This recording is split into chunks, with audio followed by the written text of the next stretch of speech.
Olá, boa tarde a todos. Boa segundona, boa semana, uma semana abençoada, uma semana de vitória para vocês. Hoje pela manhã eu fui em Alphaville, um bairro muito rico aqui em Barueri. Quem é daqui sabe, né, o potencial de Barueri, dos bairros mais ricos de São Paulo. E você sabe que a sociedade, ela vive numa gangorra muito grande, tá? Eu quero falar hoje, nesse vídeo, sobre objeções. Porque há um choque de sociedade, há um choque de realidade, quando você sai de um determinado padrão e você caminha para um outro. É um choque social, um choque de realidade. Eu quero tratar com vocês aqui bem rapidinho para falar sobre...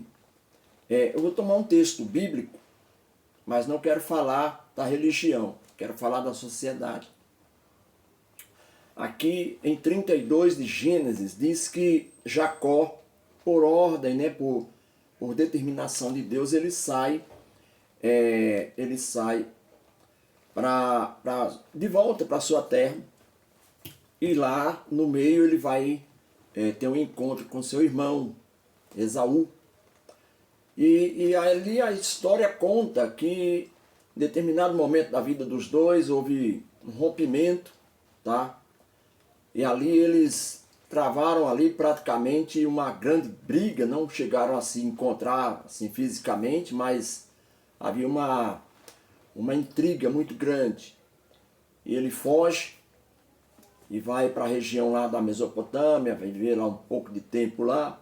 E na volta, por ordem ali, por determinação de Deus, ele vai ao encontro vai voltar para sua terra, mas ele sabia que tem um encontro com seu irmão, que havia jurado de morte. Ele passa a família, passa o gado, tudo que ele tinha. E quando chega nesse chamado Val de Jaboque, Jacó tem um encontro com um homem. E ali eles travam uma briga, porque aquele homem vai interromper o caminho dele. E quando ele interrompe, Jacó brigando ali a noite inteira e tal, e já amanhã, já começando a subir, a Bíblia conta que aquele homem, ele rompe um tendão da coxa de Jacó, e ele entende a partir dali que era algo sobrenatural, era algo diferente. E ali ele diz, olha, aquele homem, aquele anjo diz para ele, olha, eu preciso ir embora. E ele falou assim, não vou te deixar enquanto você não me abençoar. E ele disse, então, qual é o teu nome? Ele falou assim, meu nome é Jacó. E ele disse, a partir de hoje não se chamará mais Jacó, mas Israel, porque como príncipe lutaste com Deus e com os homens prevaleceste.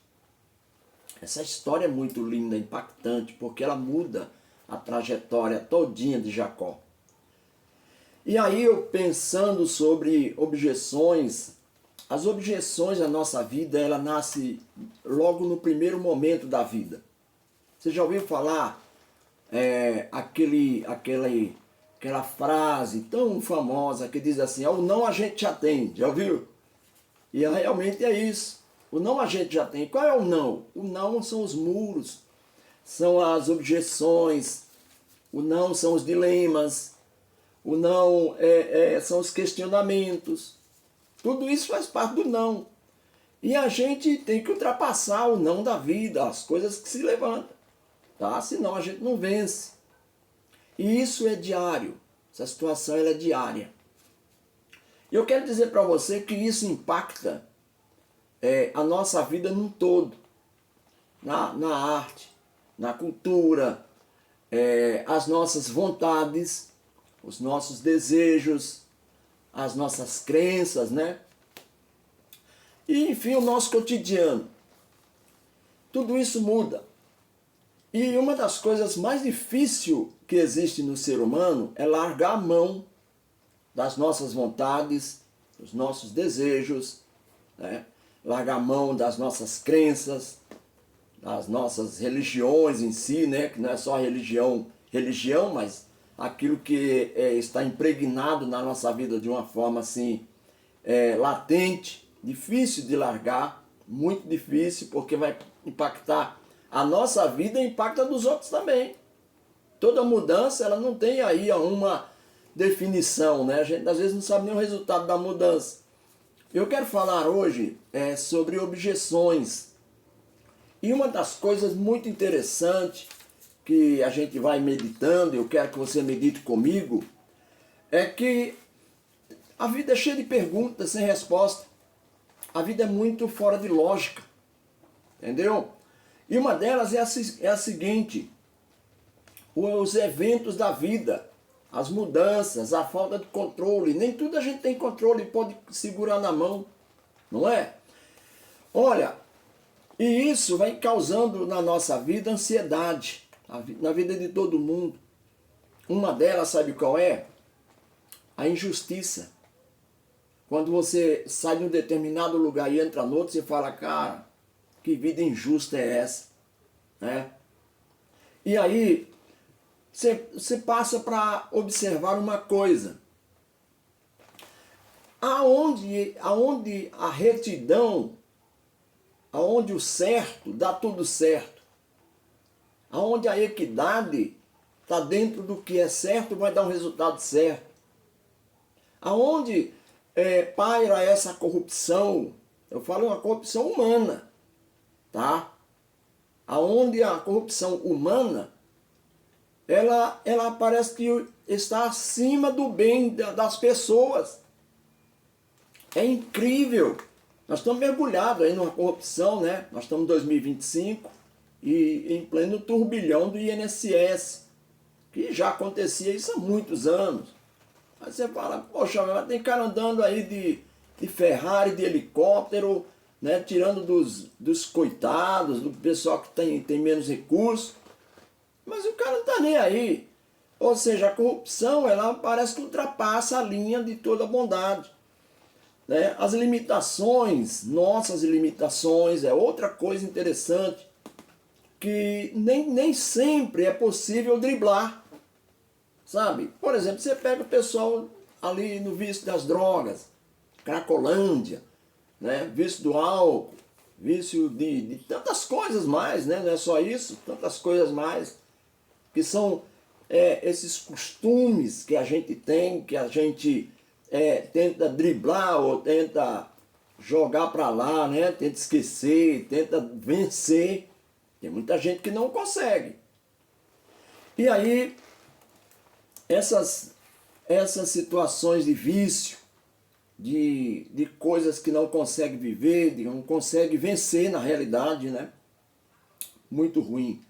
O erro, o vazio existencial, sabe? Às vezes a pessoa se pega num vazio tão grande que é uma coisa inexplicável. Eu já vivi um vazio. Aí eu sei o que é isso. É um vazio que cá para nós, hein? Às vezes você não consegue engolir uma saliva, porque o coração está fechado, a alma está fechada.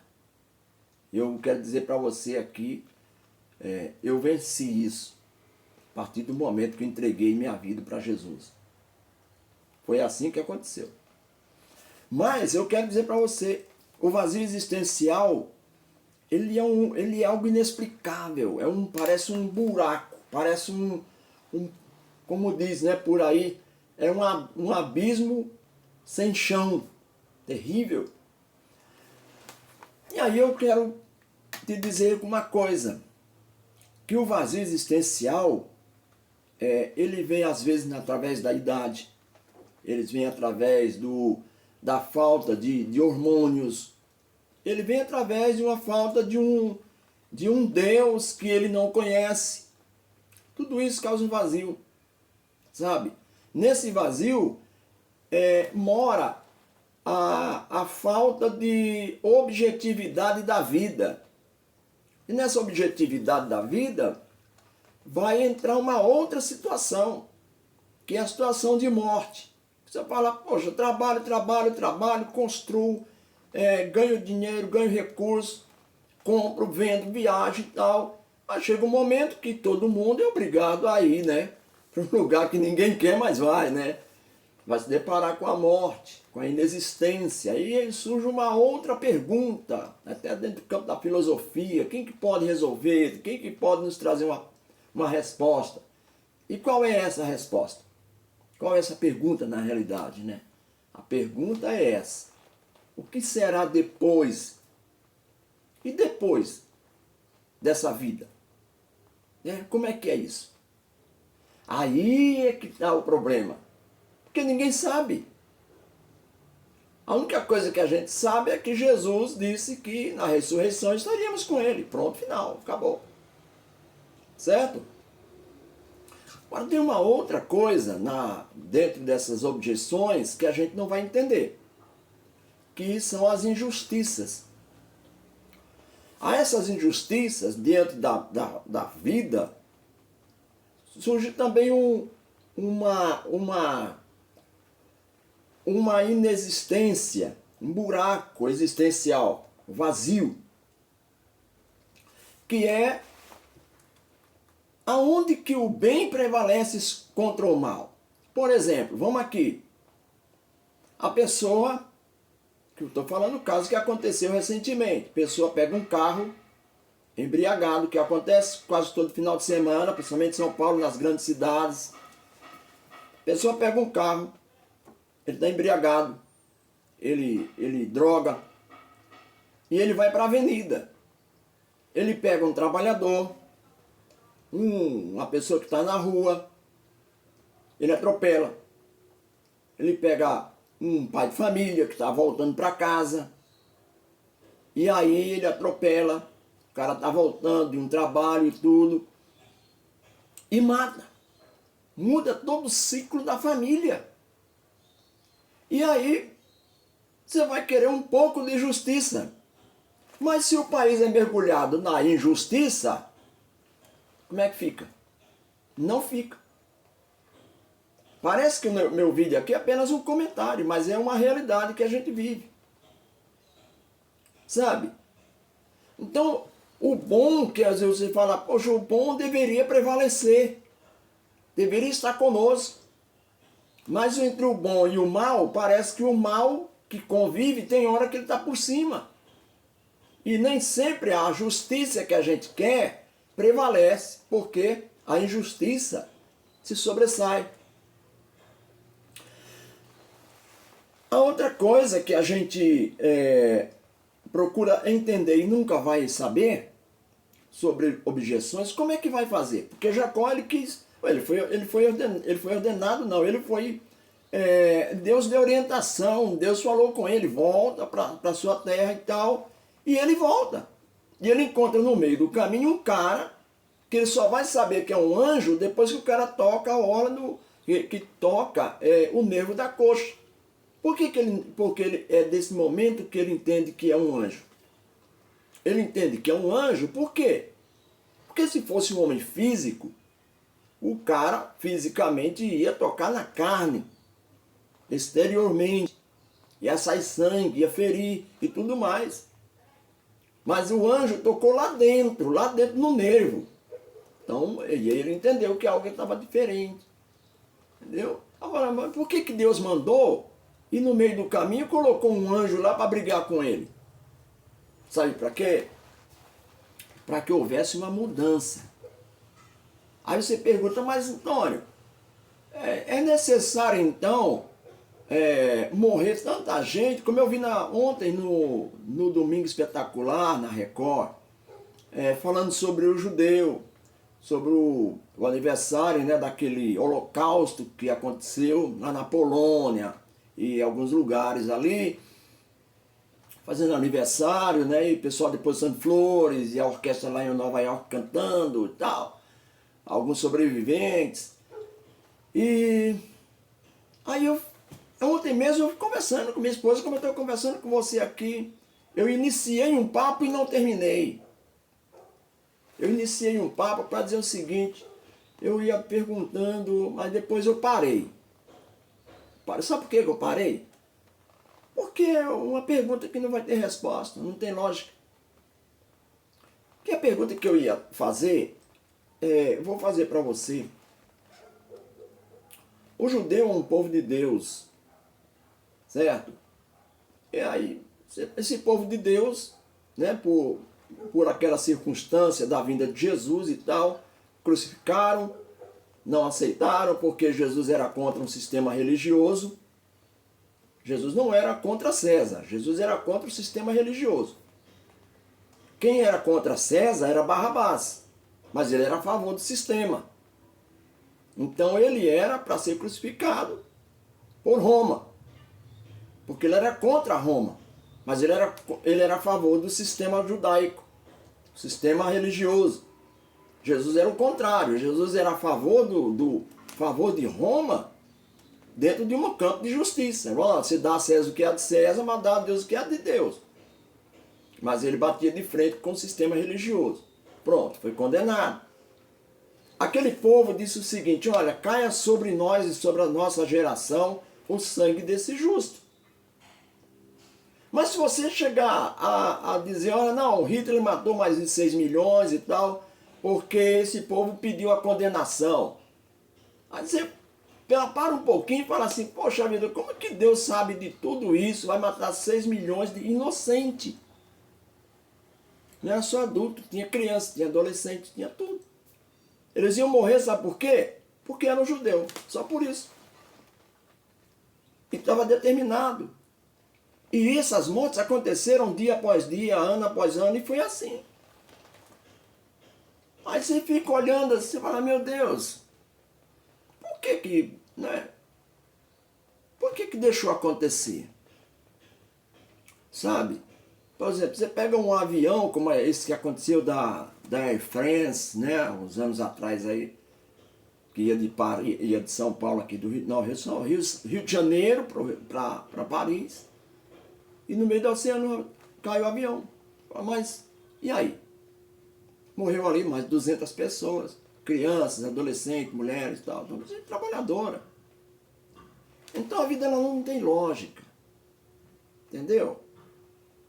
Aqui Deus quis mudar a vida de Jacó para transformar num nome poderoso, o nome de Israel. Eu quero aqui dizer para você, Deus não usa esses artifícios para poder chegar onde Ele quer. Não, está errado pensar assim.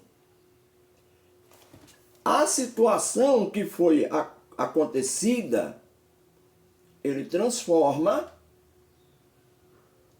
na bênção que Ele quer. Então aqui eu quero compartilhar com você uma coisa. As objeções estão em todos os lugares. Mas as objeções não são muros de Deus, nem muros dos homens. Elas são obstáculos que se levantam para nos fazer melhor. Ok? Para nos fazer sempre melhor. Melhor em tudo.